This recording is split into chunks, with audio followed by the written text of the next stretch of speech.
and I will share the PowerPoint.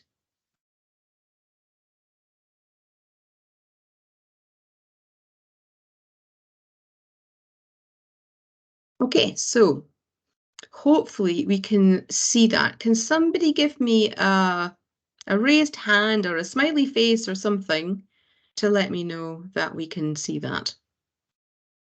Ah, fantastic. Great. Thank you so much. Okay. So, welcome for that. Thank you. Got lots of thumbs up. So, first things first, I think it's really, really important that I get the balance of what you want to know right tonight. So what I've based my presentation is what I think that you want to know, but there will be other things that you also want to know. So I've based it around what is a vape, in case we don't know.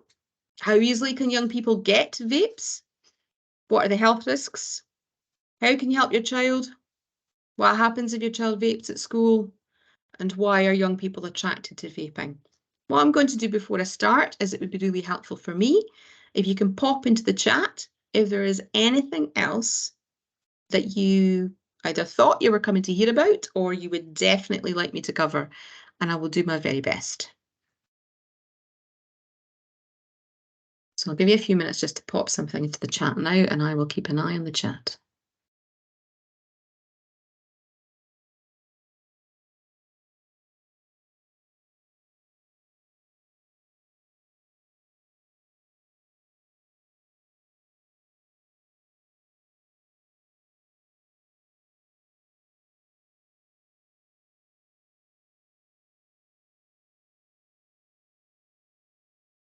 Got, got the little buttons moving, so that's good.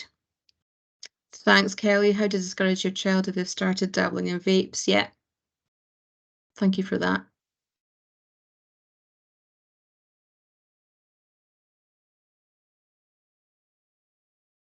Hopefully I will cover that in how can I help my child.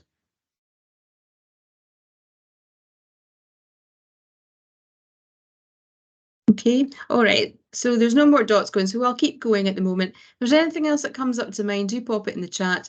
And as I say, I'll do my best to answer it so go along. You can always ask more questions at the end.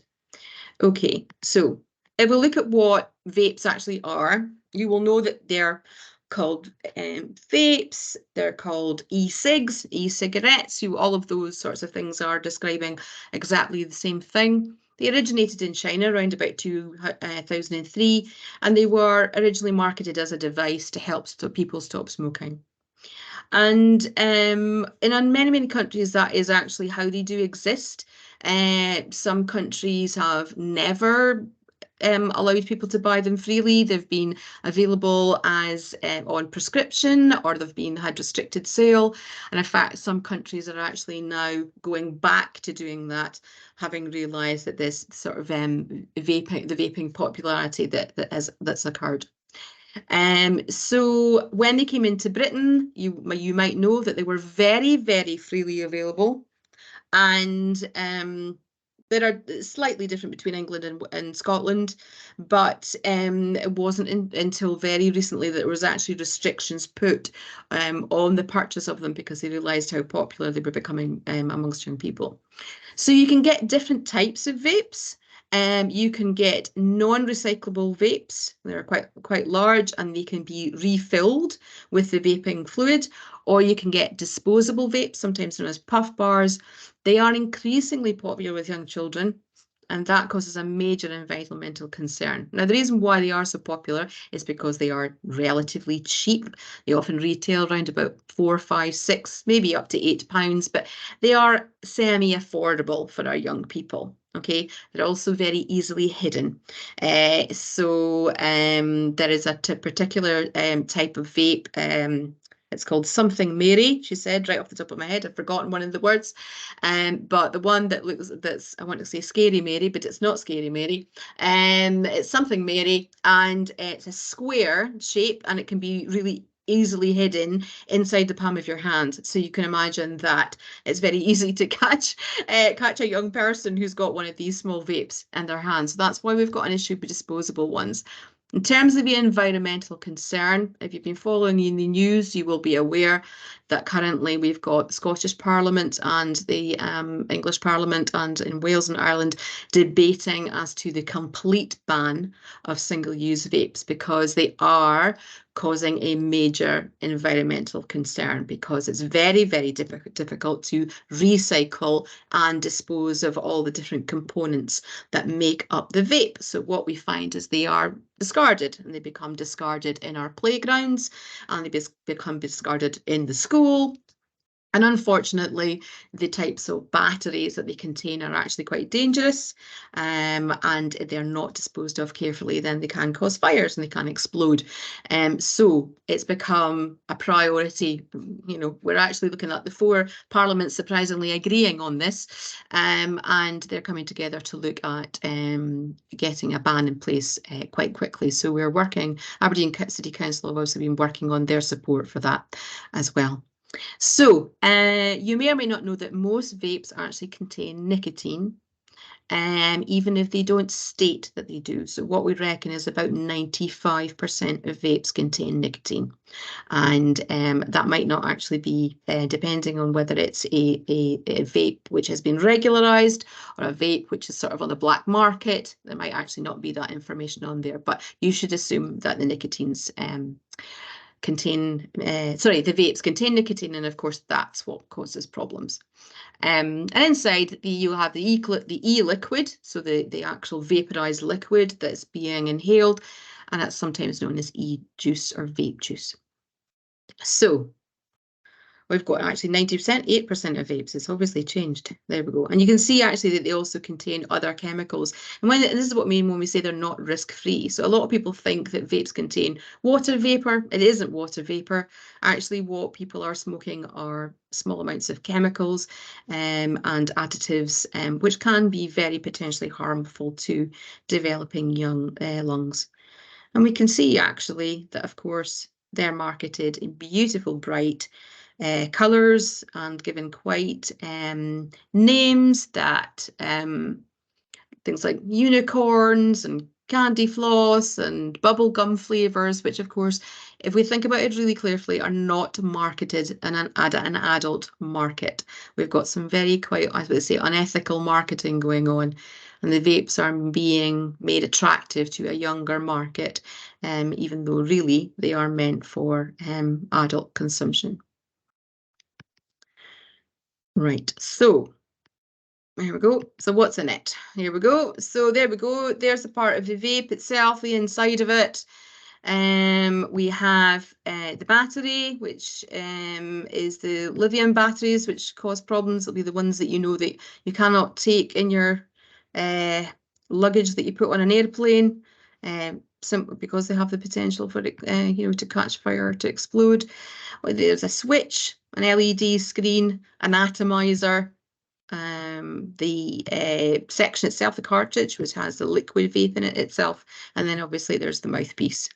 Okay, so the battery can provide enough power in the atomizer to heat up to 400 degrees Fahrenheit in just a matter of seconds. That's exceptionally hot, as you can understand. So you can imagine that that's something pretty, warm that's next to your body. The atomizer is a coil that heats up and converts the e-liquid into the airborne droplets. And then we have the cartridge itself, which contains the e-liquid. So how easily can our young people get vapes? Well, I'm afraid the reality is way too easily. If we look at Aberdeen itself, within Union Street, within a mile of Union Street, actually, yeah, within half a mile of Union Street, there are 36 shops alone selling vapes, and those are a mixture of actual specialized vaping shops, and that's all that they sell, and supermarkets and corner shops. And you can't fail to have walked down Union Street and actually seen how many places are actually selling them. The issue that we do have is that there is currently no legislation about how they can be displayed. So there is legislation in terms of who they can be sold to. The legislation says that you should be over 18 in order to buy vapes. But of course, where we have cigarettes being displayed behind, a closed panel, the same legislation does not apply to vapes, and vapes can be clearly displayed at child level, at their height, right in front of their face, so that they're being made to look very attractive, and everybody is kind of wondering, oh gosh, what is this? So from a very young age, children will be looking at these bright colours and these interesting flavours and going, gosh, that looks amazing. I wonder what that is. They are very much available. It's common for people to get them from their friends. It's common for people to ask strangers. We do know that there are some adults who operate in Union Street who for £10 will go and buy vapes and then sell them they'll buy them for £5, so they'll make money from it, and then they will go and sell them to a young person. So we know that type of thing goes on in Union Street, and the police and the trading standards are doing everything that they can to crack down on that type of behaviour. But that does actually happen. We know that people can get them online, and unfortunately online, obviously there are going to be black market vapes available, and we really have no idea what will be in those. There can be all sorts of very harmful materials that are inside those types of vapes. It is illegal to buy them for somebody under 18. It's called proxy buying, and if you're caught, then yeah, there are consequences to that. But the best thing that you can do is that if you think that your child is obtaining vapes through illegitimate sources, I would say, or if you think that a shop has sold your child vapes, then get in touch with Trading Standards immediately. They treat it very, very seriously. They go in and they do test buys all the time to make sure that our shops are complying with the law.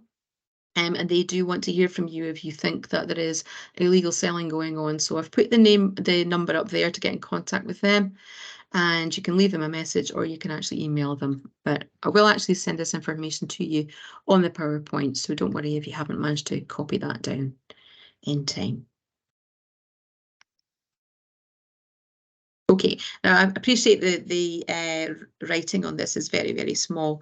Hopefully you'll be able to read it properly yourselves when I send you the PowerPoint.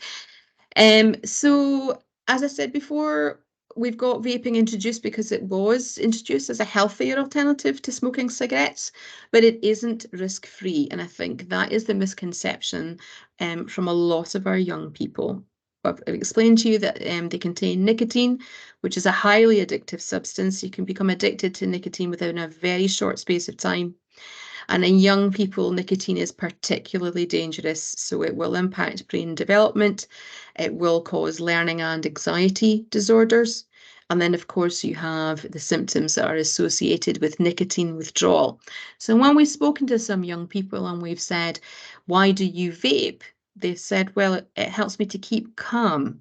But actually, once they are addicted to the vaping, actually it's not helping them to keep calm. What they're doing is they're vaping in order to feed the nicotine addiction. So the nicotine is making them feel anxious, and then they're vaping to stop that, and then they withdrawal, they vape more with the withdrawal to sort of feed that with those withdrawal symptoms. So you might experience things like cravings, irritability, anxiety, trouble concentrating, headaches. It's really early. So vaping is obviously not been around as long as cigarette smoking has been, and we know a lot more about the dangers of cigarette smoking. But early studies have shown that there's a risk of heart disease and lung disorders, difficulty breathing. You can see some of the things I've listed there. COPD, and pulmonary disease. The minor things like having a dry mouth or feeling a little bit sick. What we actually don't know is we don't actually know at this point in time what the long-term health risks will be, because it's too early. Something has to be been sold and consumed for quite a long time before the health research can prove that there's long-term damage. But we know that they are very unlikely to be beneficial for young people. So we're not saying that these things will definitely happen, but there certainly is a higher risk of these symptoms developing in our young people. And of course, we don't know what the exposure to secondhand vaping might be. We know that there have been reports of people being burned in their hands and being burned in their faces where the batteries might have malfunctioned. If you have young children in the house, just like you would with anything, there has been obviously incidences of, because they're very attractive, young children thinking they are sweeties and then experiencing poisoning because they've tried to, get hold of the flavour or put the liquid in their mouth. And then, of course, we get things like product manipulation. So we have had a couple of incidences where young people have tried to put THC oil, which is the cannabis oil that make you get high, basically, and they have tried to heat that inside the vape, and then they've inhaled. Now you can imagine heating oil at 400 degrees Fahrenheit is not what lungs were made to cope with. So that would have very, very serious consequences. So other things can happen with vapes. It's not just the vaping liquid that can cause problems. So as I've said, the products were never designed. They were never designed to be used by children and young people for all of these reasons above. We do also have social risks. So what we've started to notice is there is some antisocial behaviour that occurs when groups of young people get together and they vape together and they become a bit brave, and they can maybe be a bit rude to staff in shops if they aren't sold. They lay themselves vulnerable to being exploited if they are trying to ask adults that they don't know to purchase these vapes for them. So all of those types of social risks exist around vaping as well. So why are they attracted to it? Well, it's like anything that's a trend.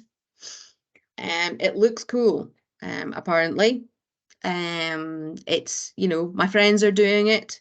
The peer pressure, it's being very cleverly marketed to a young audience. It's huge on social media. I'm not on TikTok, but I am told that there is quite a lot on TikTok about puffing trends, for want of a better word, that exist on TikTok that people would try to emulate and follow. Um, it's risky, and some young people will be attracted to the risk. Like a lot of teenagers are attracted to risk. They're finding their place in the world. They're wondering, about what is this all about? I'm going to try it.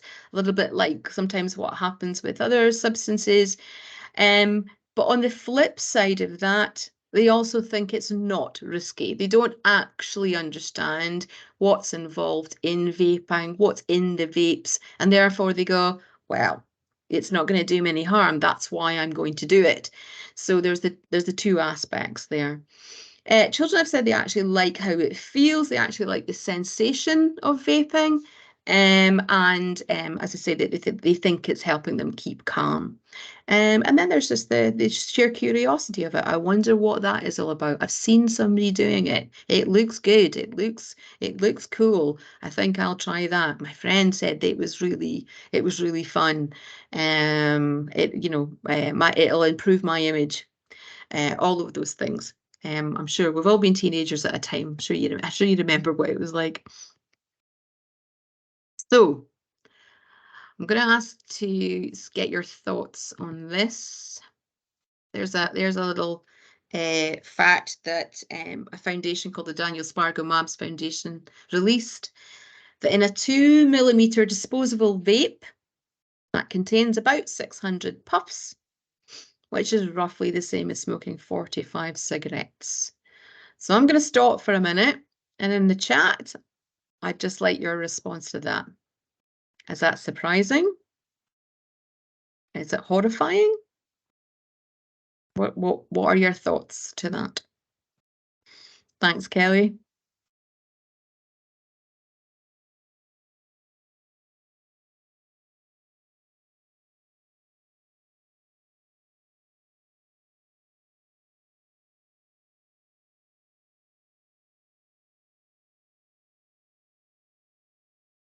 Thanks, Tamiola. Thanks, Kelly.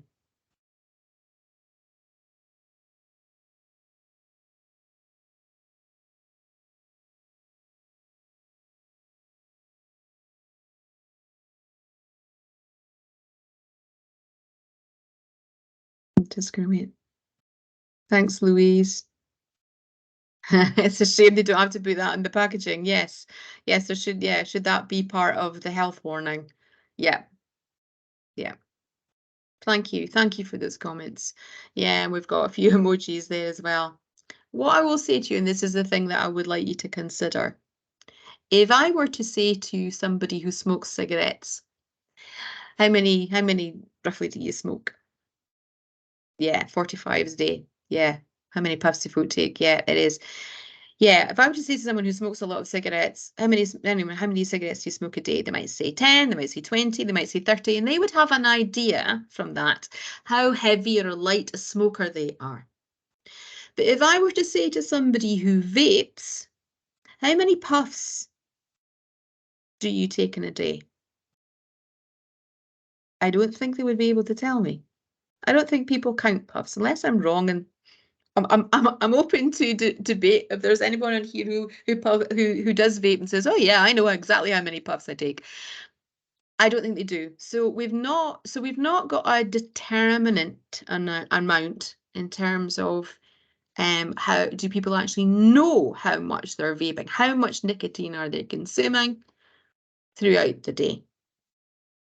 Yeah, so it's that there's that worry as well that we've not got that sort of, well, I know if I smoke 10 cigarettes, but actually when I'm vaping, I really don't know how many puffs I'm taking. So if someone were to say to you, well, what's the equivalent of how many cigarettes have you taken? They wouldn't actually know. Yeah, and it's as you say, it's a lot. It's a lot. Do you just keep going until the vape's finished? I don't know. But that is one of the dangers we've sort of identified in terms of the not being able to actually be able to determine exactly how much nicotine they're consuming. And I will let you know that even in regularized vapes, it is the highest level of nicotine that exists in vapes. It tends to be.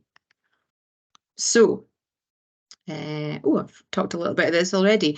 This was just we do a and hopefully you do know this. There's a health and well-being physical survey.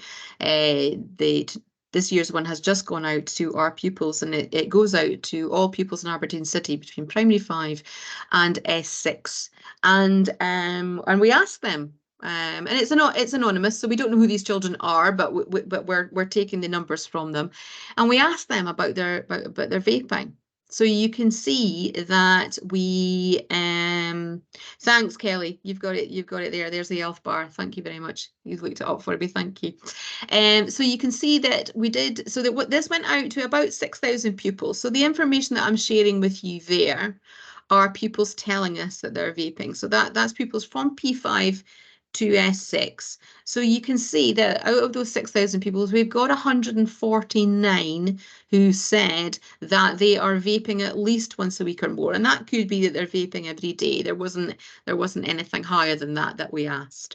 But what was more interesting is that we were able to tell from the data that there were children there that would never go anywhere near a cigarette, but they would definitely vape. In fact, you were 3 times more likely to try vaping than you were to try cigarettes.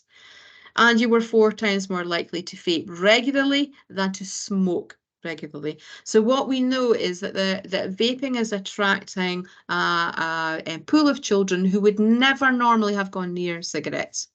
But they actually have tried vape. So there's a reason for that, and we can only think that actually they think it's less harmful to them, rather than or it's more trendy. I don't know, and maybe cigarettes are less trendy now. Right. So, Ash, the organisation that I've mentioned there. So ASH exists in England and Scotland. And at the end of the presentation, I've given you a link to ASH Scotland because they are an exceptionally good organisation and they have got a lot of information on support for parents to help you have discussions with your young person about how to not get started. Don't just stop before you start, and also to support your young person if they have actually started vaping. So do have a look at their resources, and they also have the most up-to-date data about what's happening amongst young people in Scotland.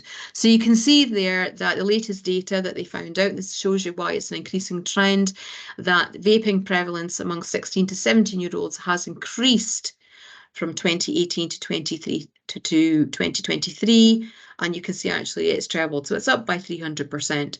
Okay, we've gone from 5% up to 15%.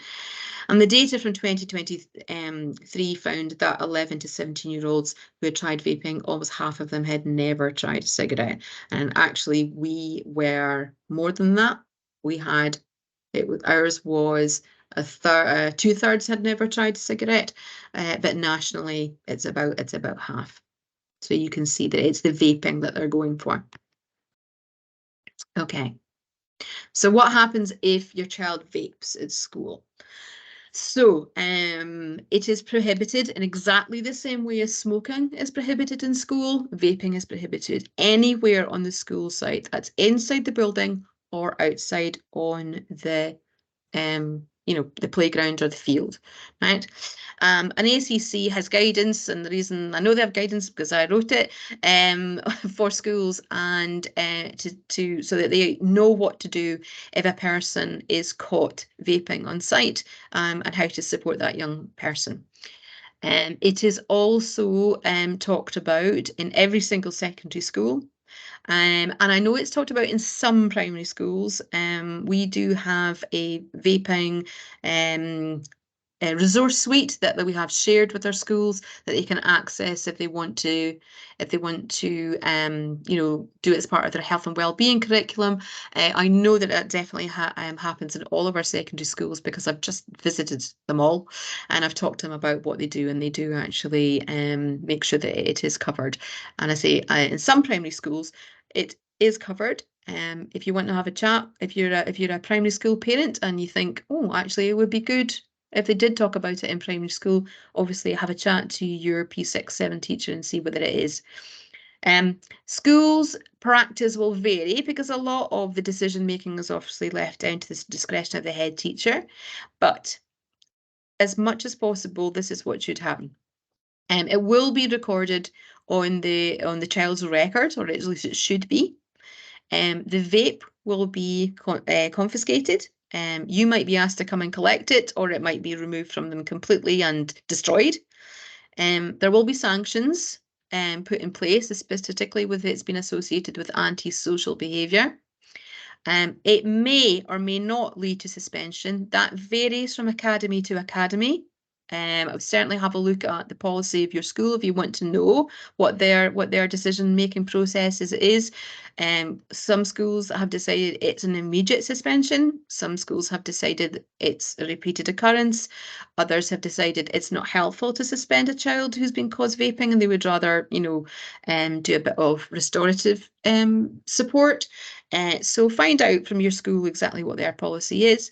But if it is a substance, as I say, like the THC oil that's been discovered inside the vape, that will be treated as a substance use incident. That does mean that the police will be called and the emergency services will be called, and you will definitely be called, so that that child is given the appropriate support. And obviously, if they become unwell as a result of the vaping, the emergency services will be called as well. And we have advised schools that they report the incident to trading standards because it may be that they are able to look at how that young person has been able to access the vape device, and whether there are any local sellers, that trading standards need to speak to.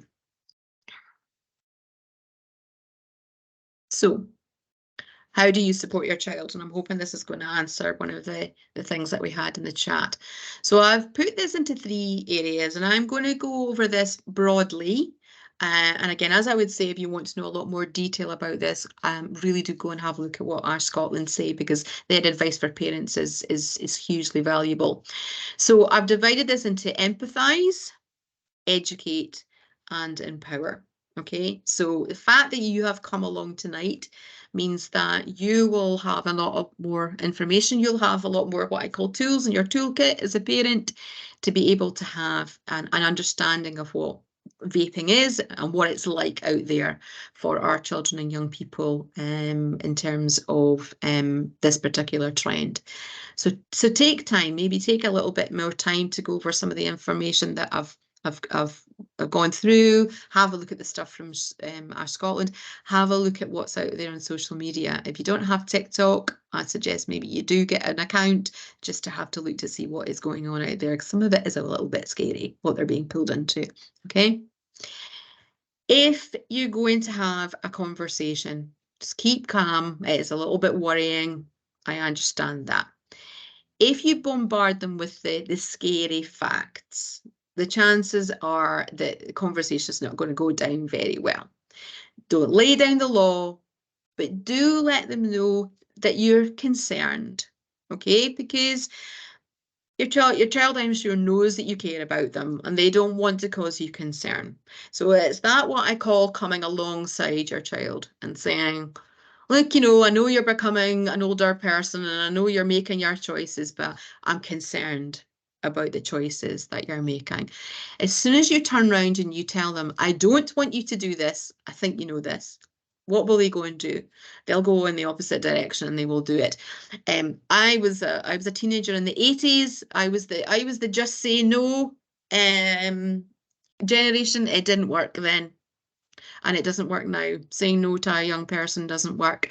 It's about picking the right moment to have an open discussion and showing that you're there to support them and you're there to understand and you're there to help them make a healthy choice.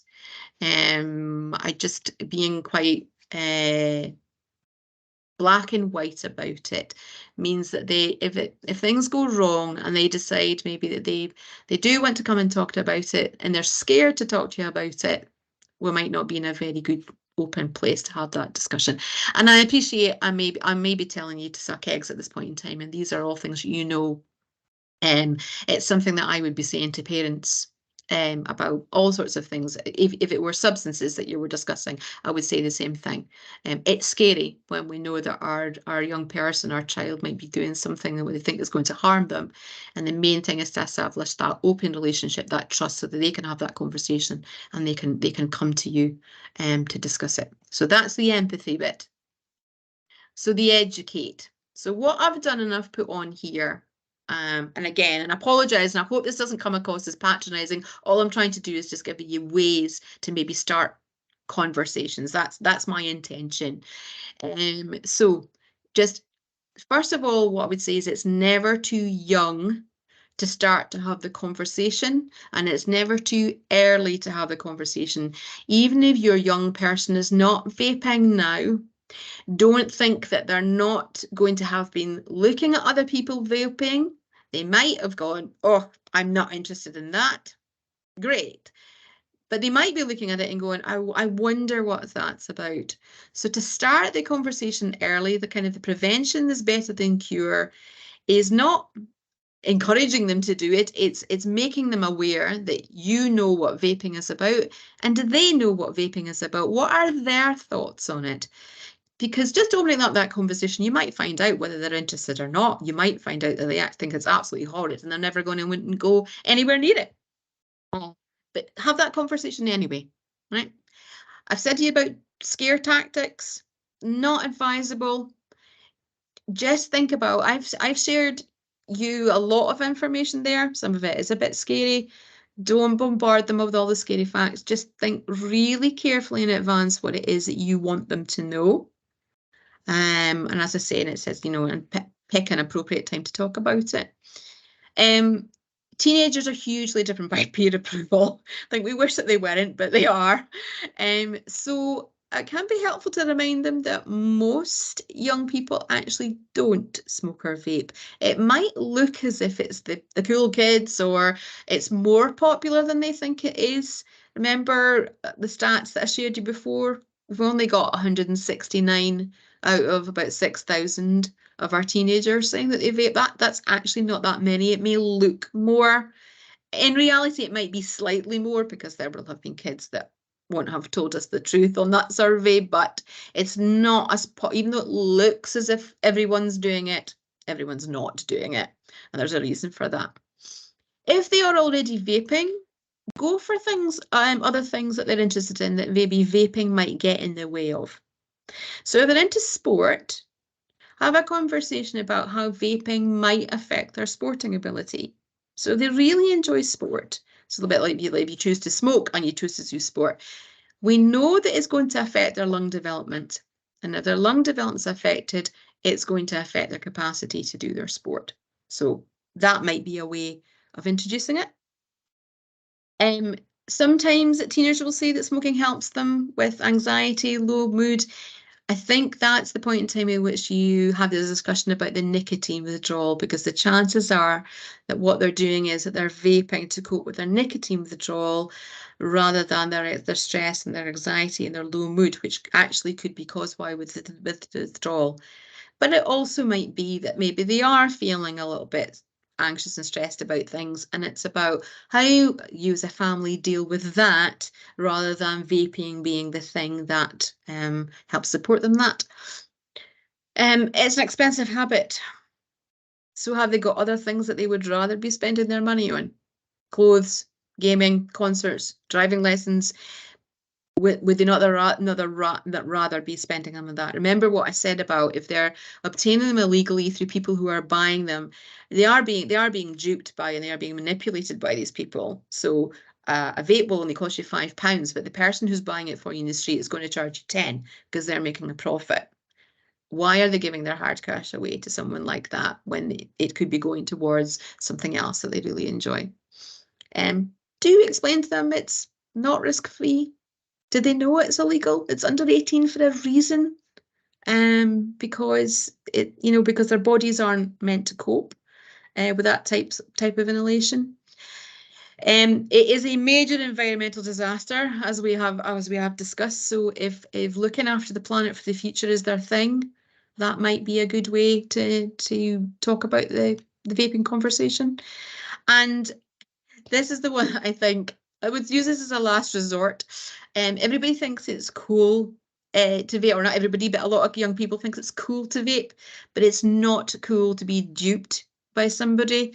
And they are being sucked in by tobacco companies who have just marketed unethically towards them, and they are being exploited. So just maybe that's one to keep in your back pocket. But I think you go, well, you think you're being cool, but you're actually being manipulated by a huge organization, because in a lot of cases it is the tobacco companies who have produced the vapes. So they're not going to catch you cigarette smoking and pull you in that way. They're going to catch you in by vaping. So have a wee think about whether that might be something you might want to consider. So, and then it's about empowering them, right? So it's really important that young people are being made to have a choice. So let's make sure it's an informed choice. Let's make sure that that conversation's open. Let's make sure that they know where they can go. If your school still has a school nurse, it might be good to find out whether there's support that that person can give, or if there's support from your GP surgery, if it is that they've started and they want to stop, but they just don't know how to stop. Because that's the issue, is that we've got children starting a thing that was designed to help people stop smoking. But what's going to help you stop vaping if that's what you've started? So it's about making sure that they've got the support for them if that's what they want to do. Teaching general resilience skills. How do we say no? How do we stick to, if when we're pressured by others to do something, how do we turn around and go, I don't want to be pulled into that. So what are the things that help me get out of a situation where I'm being pressured into doing something that I don't want to do, but I don't want to lose face? Okay, so I would direct you towards, again, I've mentioned the Daniel Spargo Marbs Foundation, and they have some really good resources on there. You can look at them up online about how children can have those kinds of conversations when they find themselves a little bit backed against the wall and they're feeling pressure to do something that they don't want to do, and they're afraid that they might lose their friends, and they're afraid they might be made fun of if they don't try it. So how can they develop that resilience? We've talked about the environment being a hot topic. So do they want to be part of the solution rather than part of the problem? And if they feel really strongly about how vaping is affecting their friends, encourage them to lobby the government to change the law, so that actually the vapes are hidden. That would be great. The Scottish government can actually make that decision in its own right. I don't know why it hasn't, but it can. Raise their topic at the Pupil Voice Council. If it's an issue in school, and it is for a lot of our schools, particularly from a littering point of view, write to their head teacher, to their senior leadership team, and say, look, this isn't good enough. What are you doing about it? Write to me. Ask me what I'm going to be doing about it. Anyway, the support is there. I've given you links there to Ash Scotland, and I've given you links there to the vaping information sheet by the Daniel Spargo Foundation. So I am really conscious that for the best part of 45 minutes, I've just thrown a lot of things at you. So I am going to stop sharing the presentation, and I'm going to give people a chance to come in. There are only 14 of us.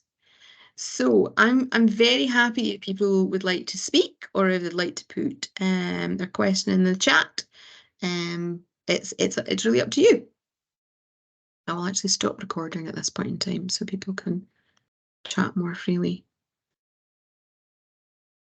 So right, I have stopped the recording. So if you do